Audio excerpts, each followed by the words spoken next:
Alguma vez passou pela cabeça o que de fato acontece por trás da porta de um consultório de psicoterapia? Pois é, hoje a gente vai mergulhar nesse universo para desvendar, do começo ao fim, como esse processo funciona de um jeito que todo mundo possa entender. É exatamente essa pergunta que a gente vai responder.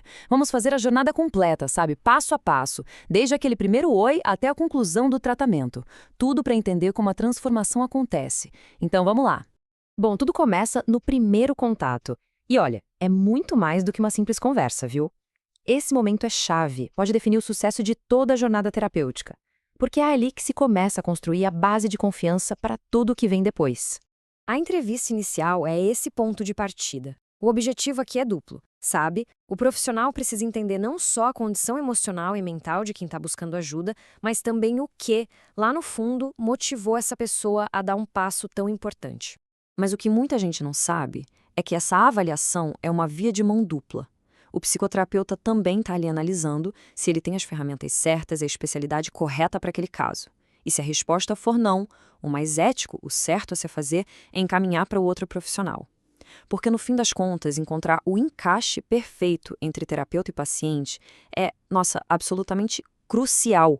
Ok, com a conexão inicial feita, é hora de estabelecer a estrutura. Porque, ao contrário do que muita gente pode pensar, terapia não é um bate-papo informal. É um processo com regras bem definidas, pensadas justamente para criar um ambiente seguro e eficaz para a mudança acontecer. Esse conceito técnico tem um nome: enquadre ou, em inglês, setting. Basicamente, é o conjunto de todas as normas que organizam a relação. A melhor forma de pensar nisso é como se fosse a moldura de um quadro, sabe? Ela cria um espaço protegido, bem definido, onde a pessoa se sente segura para poder explorar os pensamentos e as emoções mais profundas. E esse enquadre se apoia em 3 pilares. Primeiro, o ambiente físico, um lugar seguro, privado, longe de interrupções. Segundo, o contrato, que são as regras do jogo que a gente já vai ver. E terceiro, e talvez o mais importante de todos, a relação de confiança que nasce a partir desses 2 primeiros. É nesse contrato que os detalhes práticos são combinados. É ali que se define o dia, o horário das sessões, como vai funcionar em caso de falta ou atraso, e um ponto fundamental: ele reforça desde o primeiro momento o compromisso absoluto com o sigilo profissional. Então, a questão é a seguinte: um contrato fraco, mal estabelecido, pode abrir porta para desconfiança, para muitas faltas e até para uma certa hostilidade. E, em muitos casos, é isso que leva à interrupção ou mesmo ao abandono da psicoterapia. Por isso, essas regras são tão importantes. Beleza, agora que a gente já entendeu a estrutura, vamos ver como ela se aplica na prática. Porque, terapia não é uma receita de bolo que serve para todo mundo. Pelo contrário, ela se transforma completamente dependendo de quem está ali, especialmente quando a gente fala de idade. A diferença fica super clara aqui. Na terapia com adultos, as ferramentas principais são a fala e a escuta. Já na terapia infantil, a ferramenta central é o brincar. O brincar funciona como a principal forma de comunicação da criança. Aliás, o psicanalista Winnicott resumiu isso perfeitamente. Para uma criança, brincar não é só diversão, é a linguagem dela. É através da brincadeira que ela processa o mundo, que ela expressa medos, fantasias e se comunica de um jeito que as palavras, muitas vezes, ainda não conseguem alcançar. Uma ferramenta clássica para isso é a caixa lúdica. É, literalmente, uma caixa cheia de brinquedos, de materiais de arte, que se torna um palco. Ali dentro, a criança pode criar cenários, reviver situações e expressar suas angústias de um jeito simbólico, mexendo nos objetos. Outra ferramenta fascinante é o jogo do rabisco. É um jogo de desenho bem simples, sem regras, onde o terapeuta e a criança criam juntos a partir de um rabisco inicial. Parece bobagem, mas é uma forma super poderosa de construir uma conexão e, ao mesmo tempo, é um instrumento de diagnóstico riquíssimo.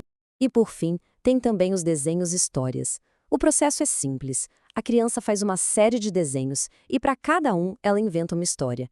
Através dessas narrativas, o terapeuta ganha uma janela direta para o mundo interno da criança, conseguindo entender suas preocupações e a sua visão de mundo. Agora, com adolescentes, o jogo muda completamente. Aqui, o terapeuta lida com desafios muito específicos. A resistência que é natural da idade, aquela desconfiança sobre o sigilo, o medo de que os pais se metam e, principalmente, aquele conflito interno clássico de querer ajuda, mas ao mesmo tempo resistir a ela com todas as forças. Tá, mas e a pessoa que conduz todo esse processo? O que exatamente qualifica alguém para ser um psicoterapeuta? A resposta, olha, vai muito além de um diploma da faculdade. A competência de um bom psicoterapeuta se apoia em 3 pilares que são essenciais. Primeiro, a formação teórica, que tem que ser contínua e muito além da graduação.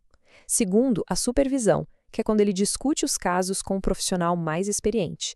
E terceiro, o estilo pessoal, que envolve qualidades humanas, coisas como empatia, autenticidade e a capacidade de criar uma conexão genuína. E no centro de tudo isso está a confiança, que é garantida pelo Código de Ética. O artigo 9º é muito claro. O sigilo é um dever absoluto para proteger a intimidade de quem busca ajuda.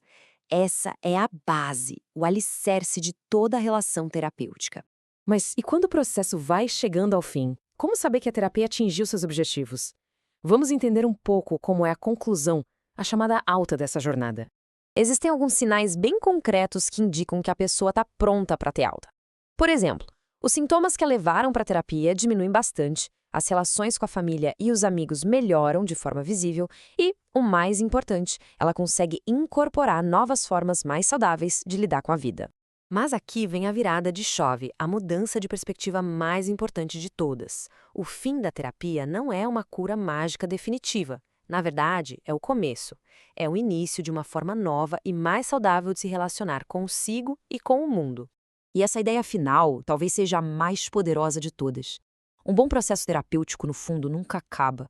A pessoa não sai curada, ela sai transformada, levando consigo para sempre a capacidade de pensar sobre si mesma, de continuar crescendo pelo resto da vida. A terapia dá as ferramentas, mas a jornada, essa sim, continua.